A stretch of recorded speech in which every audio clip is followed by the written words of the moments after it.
임충근 본부장님, 그리고 진재섭 국장님, 권순환 추진단장님, 요 앞으로 좀 같이 3명 쭉 앉아주십시오. 좀 이렇게 우리 선관위 사무총장 옆에 임충근 본부장님, 그 옆에 진재섭 국장님, 그 옆에 권순환 추진단장님 좀 앞에 의자 앞으로 가져와서 쭉 앉아주십시오. 마이크 3개가 되니까 하나하나씩 쓰시면 될 것 같고요.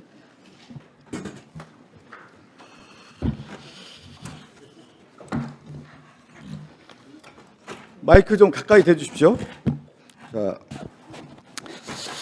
자, 임충근 본부장님 제가 쭉 그 답변하는 걸 들어봤어요. 이제 오랫동안 공무원을 하셨는데 이제 시정의 목표가 뭡니까? 시정의 목표가 시민의 안전이죠. 그렇죠? 예. 시민의 안전을 위해서 가장 중요한 행정의 역할이 뭘까요? 안전을 챙기는 위기 관리죠. 예. 크라이시스 매니지먼트죠. 그러니까 크라이시스 매니지먼트 위기 관리를 위해서 공무원은 뭐를 해야 되는 겁니까? 가장 중요한 게. 위기 상황 때 그 관련된 위기 그 상황에 대해서 예. 보고를 잘 해야 되는 거예요. 제가 그 오랫동안 고위 공직자 했던 분들에게 물어봤더니 공직자의 생명은 첫째도 보고고 마지막까지 보고라는 거예요. 그 보고를 어떻게 하는 겁니까? 우리 그 임충근 본부장님.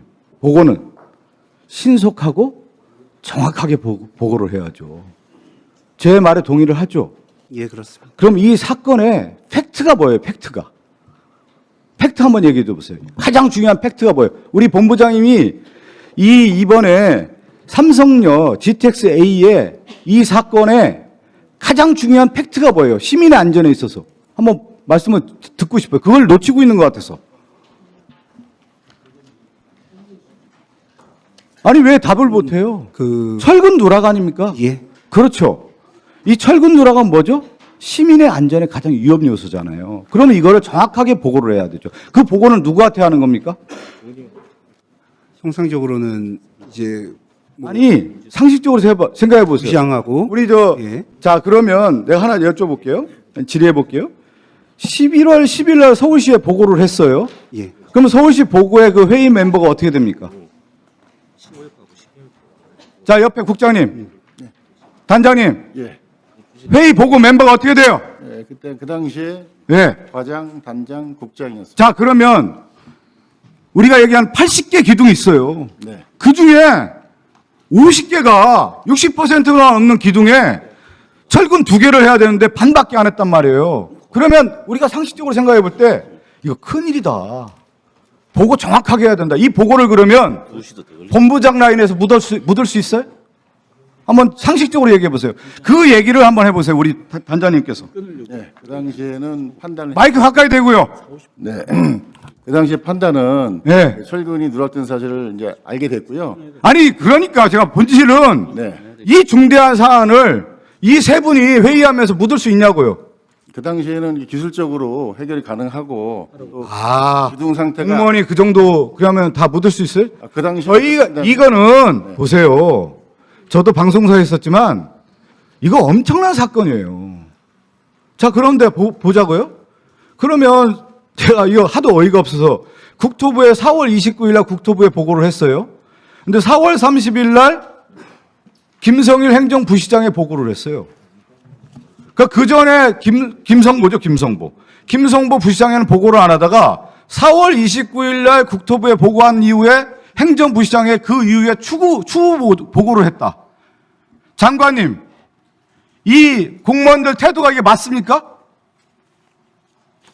보고는 신속 정확 보고를 해야 되는 거잖아요. 네, 외부로 나가기 전에 내부 절차를 다 거쳐야 된다고. 그렇죠.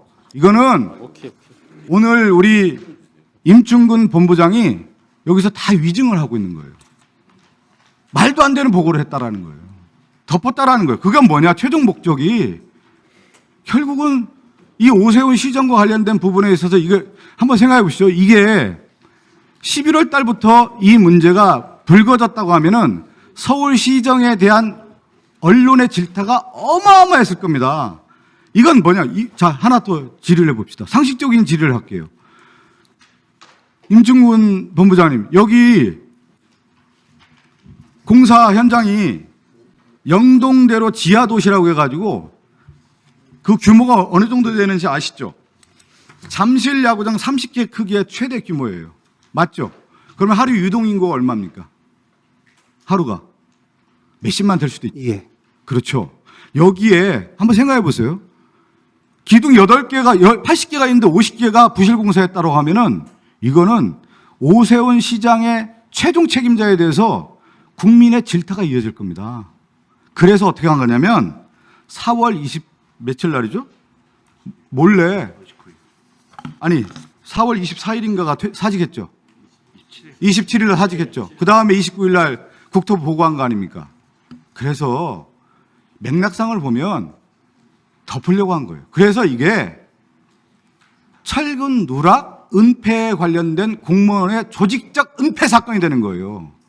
제가 정확하게 말씀드리는 거예요. 그래서 어떻게 되냐? 죄송하게도 여러분 감사 대상 되고 나중에 수사 대상 되는 거예요, 이거. 제가 정확하게 예측을 하는 거예요. 우리 저 옆에서 계속 도시철도 국장께서 보고서 막 갖다 주던데 한번 여쭤볼게요. 4페이지 같은 1페이지가 됐든 400페이지가 됐든 500페이지가 됐든 제일 정확한 보고는 뭐예요? 우리 국장님 아까 얘기하는데 뭐 4페이지입니다 막 옆에서 얘기하던데 보고의 핵심은 뭐냐요? 이 내용에 국민들이 알고 싶고 시민의 안전에서 가장 핵심이 뭐예요? 국토부에서도 제일 중요한 게 뭐예요? 시공의 오류가 확인됐다 아니에요. 그 오류의 확인의 내용의 핵심이 뭐냐예요. 세 분 한번 얘기해 보세요. 그러면 국가철도공단이라든가 국토부에 11월 10일이면 알았으면 국토부 국장이 됐든 장관이 됐든 80개 중에서 50개가 이렇게 철근 누락됐습니다. 핵심을 보고해야 되죠. 그래서 시정조치로 들어가야 되는 거예요. 그래서 제가 말씀드린 것처럼 위기관리의 핵심은 뭐냐? 사전 예방과 사후 조치인 거예요. 이 두 가지의 철근 누락은 사전 예방과 사후 조치가 같이 들어가는 겁니다. 근데 여기 계신 도시 기반 시설이라고 하는 책임자들이 이 두 가지를 다 간과했어요. 여기에 문제가 있는 겁니다. 국민들이 묻고 있잖아요. 강남 3공구에 그것도 우리나라의 최고 핵심지고 비즈니스 공간이고 관광지가 되고 수많은 외국인들이 올 수 있는 이 사건에 지하 5층에 철근 누락 사건이란 말이에요. 이건 어마어마한 사건이란 말이에요. 그런데 이거를 이 세 분이 그냥 회의 체계에서 보고를 누락하고 덮었다? 그런데 국토부는 4월 29일 날 보고했고 그것도 4월 30일 날 행정 2시부장 이무시장 김성구에게 추후에 보고했다? 누가 국민들이 이걸 납득할 수 있어요? 그래서 이건 뭐냐면 조직적 서울시 공무원의 은폐 사건이 되는 겁니다. 이거는. 그건 누구를 위해서? 오세훈 시장을 위해서. 그래서 이거는 감사 수사의 대상이 될 수밖에 없는 거예요. 상식적으로 11월 11일 날 보고가 됐는데 행정부시장, 서울시 부시장에게 4월 30일 날 보고가 됐다? 이 서울시 공무원의 보고 체계는 완전히 무너지는 겁니다. 그래서 여러분 세 분들은 책임을 벗어날 수가 없는 거예요. 나중에 한번 오늘 이 얘기를 지금 임충근 본부장이 아주 자신 있게 얘기하던데 한번 감사하고 추후에 봅시다. 이 얘기가 일관되게 유지가 되는지. 이 핵심 사건이에요. 서울시 공무원의 철근 누락 은폐 사건이 되는 겁니다. 이거는. 이상입니다. 네, 수고하셨습니다. 다음 존경.